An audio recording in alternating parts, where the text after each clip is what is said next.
इसलिए मेरे दादाजी मुझसे बोले, बेटा हमारी जिंदगी का सबसे बेस्ट समय हमारा बचपन होता है। ये बोलकर वो अपने डायपर में हगने लगे। तो मैंने इस बात पे थोड़ा गौर किया और मुझे पता चला कि यस, बचपन सच में बहुत रैंडम होता है। बचपन में एक बार साइकिल की चेन चढ़ाते समय मेरा हाथ आ गया, तो मैं भाग के अपने अपाहिज दोस्त को भी ले आया कि उसके भी हाथ आ जाए। बचपन में मुझे मेरी दादी का चरित्र सही नहीं लगता था, क्योंकि वो मुझे डेली नया तारा दिखा के बोलती थी वो तुम्हारे दादाजी है। बचपन में मैं थोड़ा भोला भी था, ऐसे फालतू किसी को उंगली नहीं करता था, वरना फिर मैं 9 तक ही गिन पाता था। एक तो तब कोई भी आके गिनती पूछ लेता था, और उंगली करते समय गिनना कितना मुश्किल होता है पता है। बचपन में मैं और मेरा भाई हमेशा WWE देख के लड़ते थे, क्योंकि माँ बाप की चाहते लड़ने लायक थी नहीं। एक तो मेरा छोटा भाई बचपन में बहुत शांत स्वभाव का था, बेचारा स्कूल में भी सीनियर से बुली होता था। हाँ, वो सीनियर मैं ही होता था।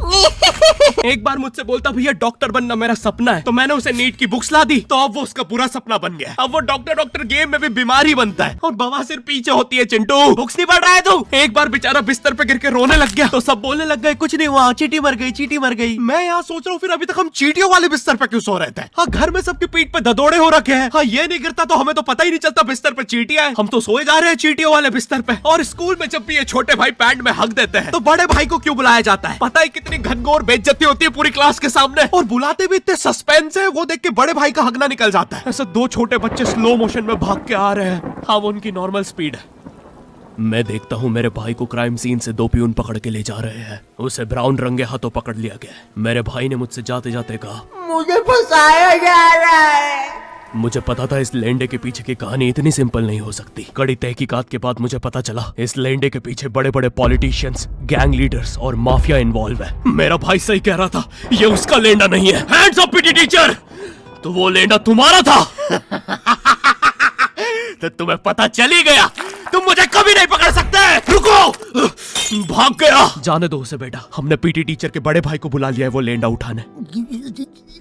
लेंडा आपकी नजदीकी सिनेमा घरों में पड़ा होगा तो देख के पैर रखना। ये चैनल पे जितने भी अजीब और गरीब चीजें तुम देखते हो, ये मैं और मेरे भाई की लाइफ में हमेशा होती रहती है, और इसलिए हमने ये चैनल नॉट योर टाइप बनाया था। मेरे भाई ने कहा तू बोल और मैं एनिमेशन करता हूँ, और लो बन गया नॉट योर टाइप। आपके अरे अभी भी लेंडा लगा हुआ है। बचपन में बोले जाता था कि तुम जितने दांत तकिए के नीचे रखोगे तुम्हें उतने ही रुपये मिलेंगे। तो मैंने दादी की 32 रख दी, तो मुझे 32 रुपए मिले। वो 32 7,000 की थी। जो पिटा हूं ना मैं घर पे, साली स्कैमर दांतों वाली परी चांदी का दांत ले जाके 1 रुपया देती है। दांतों से याद है बचपन में सब सूखा बॉर्नविटा खाते हैं क्योंकि दांत दूध के होते हैं। ठीक है, ये वाला जोक हटा दूंगा। बचपन में मुझे चुड़ैलों से बहुत डर लगता था। एक बार मुझे चुड़ैल के पैर के निशान दिखे तो मैं उल्टा भागा, पर फिर मैं चुड़ैल के ही घर में आ गया। हाँ, मैं फटी में भूल गया था उसके पैर उल्टे होते हैं। तो फिर मैंने सोचा इसका पीछे से सर फोड़ देता हूँ। सर फोड़ने गया तो वो उसका मुंह निकला। फिर से भूल गया कि साली चुड़ैलों के बाल भी मुंह पे होते हैं। आदमी को पता चले तो चले कैसे। जब मैं छोटा था नींद में बिस्तर भी बहुत गीला करता था। मेरी मम्मी हमेशा गुस्सा करती थी कि सोने से पहले सुसु किया कर। अब उन्हें कैसे बताऊं, फिर गीले बिस्तर में मुझे नींद नहीं आती। बचपन में मुझे गुस्सा भी बहुत आता था, तो मेरी मम्मी ने मुझे एक रेड स्टोन की अंगूठी पहना दी, और सरप्राइजिंगली उससे मेरा गुस्सा इतनी जल्दी उतरने लग गया, क्योंकि अब मैं जब अंगूठी पहन के लोगों को पीटता था तो गुस्सा इतनी जल्दी शांत होता था। वैसे ये अंगूठी मुझे एक बाबा जी के आश्रम से मिली थी। जब मैं वो आश्रम में गया था, वहाँ एक बहुत ही हॉट सी बंदी मुझे देख के बार बार स्माइल करे जा रही थी, तो मैंने भी मौके पे चौका मारा और जल्दी से अपना नंबर पेपर पे लिख के उसकी तरफ फेंक दिया। वो बंदी ने भी बड़े प्यार से मेरा नंबर उठाया और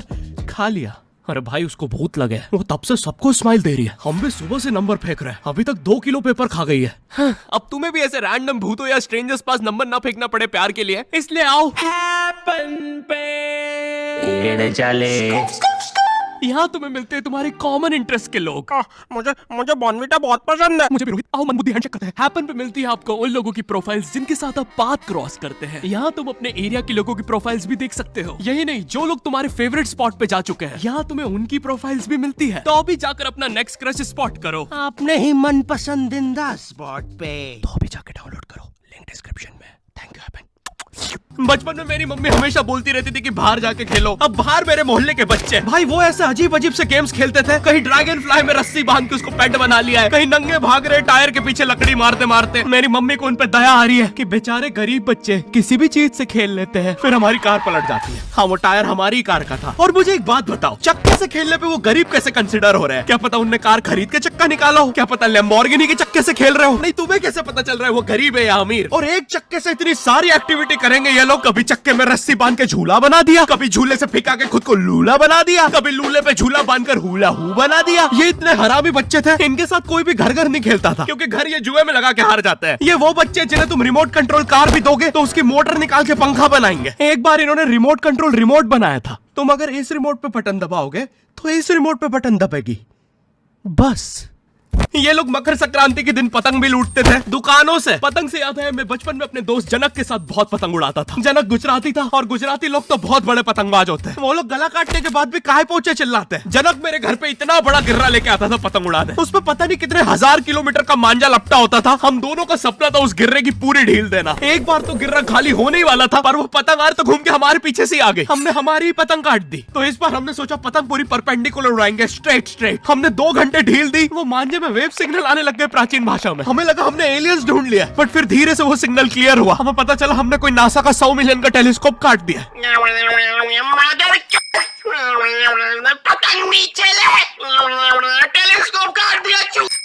नासा का टेलीस्कोप जैसे ही नीचे गिरा बच्चों से पहले इसरो ने लूट लिया। बहुत वियर्ड था, इतने सारे बुड्ढे छत कूद के भाग रहे थे। एक तो जनक के मांझे में इतनी सारी गठाने होती थी, वो मांझा इतना भारी हो जाता था। हम चौथे माले से पतंग उड़ा रहे, वो दूसरे माले पे उड़ रही है। बचपन में बोला जाता है किसी भी स्ट्रेंजर से बात नहीं करते, तो फिर मैं इशारे करता था। तो फिर दादी मेरे चरित्र पे सवाल उठाती थी। दादी से याद है पुराने जमाने में एंटरटेनमेंट के लिए कुछ होता नहीं था, तो लोग 7-7, 8-8 बच्चे पैदा कर लेते थे ताकि उन्हें जायदाद पे लड़ता देख मजे ले सके। मेरे पापा के 5 भाई और 4 बहनें हैं, टोटल 9 बच्चे। मेरी दादी ने जिंदगी के 9 साल बस बच्चे दिए। दादी ने 9 साल तक पेट में इतनी लातें खाई है, उनके अंदर से एब्स आ गए थे। मेरी दादी लिटरली अंदर से टूट चुकी थी। उनका इतनी बार ऑपरेशन हो रखा है, उनको डॉक्टर ने टाकों की जगह चेन लगा दी थी। भाई आज के जमाने में तो इतने बच्चे कोई पैदा नहीं करता, उल्टा अबॉर्शन करवा लेते हैं। और यस मैं अबॉर्शन बोलूंगा क्योंकि मुझे जेल नहीं जाना। एक तो इंडिया में भी अबॉर्शन करवाना लीगल है, लेकिन बच्चे का जेंडर जानना इलीगल है। मतलब तुम मार तो सकते हो लेकिन किसे मार रहे हो ये पता नहीं कर सकते। तो देखो अब रिस्क कितना बढ़ गया है। क्या पता अंदर शेर बैठा हो या कोई बड़ा गैंगस्टर, क्योंकि तुम्हें तो पता नहीं है तुम किसकी सुपारी दे रहे हो। क्या पता वो अंदर बंदे लेके बैठा हो। बचपन में सबके मम्मी पापा डराते हैं मस्ती मत करो वरना बोर्डिंग स्कूल भेज देंगे। और मुझे बोर्डिंग स्कूल से इसलिए डर नहीं लगता था कि मैं वहां जाके अपनी फैमिली से दूर हो जाऊंगा। मुझे बोर्डिंग स्कूल से इसलिए डर लगता था क्योंकि वहां पे वो बड़े दांतों वाला ईशान अवस्थी होता है। मैंने पहली बार जब तारे जमीन का ट्रेलर देखा था तो उसमें वो पागल बच्चे ने आतंक मचा रखा था। फिर मैंने मूवी का नाम पढ़ा तारे जमीन पे। मुझे लगा बिछाए होंगे इस पागल को पकड़ने के लिए, शॉक वॉक देना होगा तारों से। इसके तो दांत भी इतने बड़े हैं, सारी तारे काट देता होगा। मुझे ट्रेलर देख के लगा कोई एक्शन मूवी है, आमिर खान जोकर बना हुआ है। मुझे लगा यही तारों का जाल बना के पकड़ेगा पागल को। हाँ ट्रेलर देख के तुम्हें क्या ही समझ में आएगा। एक शॉट में आमिर खान बोल रहा है आपके बच्चे को डिसलेक्सिया है, फिर अगले ही शॉट में जोकर बन के बड़ा मछलियां उड़ती क्यों नहीं। फिर मुझे लगा ये शायद अपने माँ बाप को बोल रहा था। और दया तो मुझे उस लंगड़े बच्चे पे आती है जिसके बगल में ईशान अवस्थी को बिठा दिया था। वो बेचारा उठ के भाग भी नहीं सकता। और मैंने तो सुना था बोर्डिंग स्कूल में बस नॉटी बच्चे जाते हैं, तो फिर इस बेचारे गाय से बच्चे को क्यों यहाँ भेज के रखा है। कहीं ऐसा तो नहीं इसके पहले पैर थे और ये बहुत मस्ती करता था तो माँ बाप ने पैर तोड़ के इधर भेज दिया। बस भाई मेरा हो गया है आज का। अगर तुम्हें वीडियो पसंद आई तो